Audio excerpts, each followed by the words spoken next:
ഒരിക്കലും ഒരു കാട്ടിൽ ഒരു വലിയ സിംഹം ഉണ്ടായിരുന്നു. ആ സിംഹത്തിന് ഒരു മൊയിലിനെ കാണുമ്പോൾ എപ്പോഴും തിന്നാൻ തോന്നും.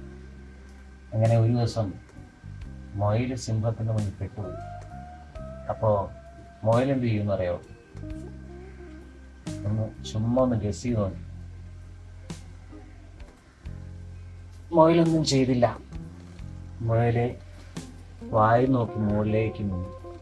ഈ സമയം സിംഹം അടുത്തേട്ട് വന്നു. പിന്നെ എന്ത് സംഭവിക്കുന്നറിയോ? ഒന്ന് ഗസ് ചെയ്ത് നോക്കി.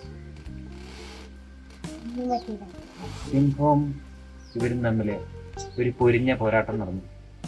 ഒടുവില് മുയല് അവസാനം മുകളിലേക്ക് നോക്കി അവസാനത്തെ ശ്വാസം എടുത്ത സിംഹത്തോട് പറഞ്ഞു,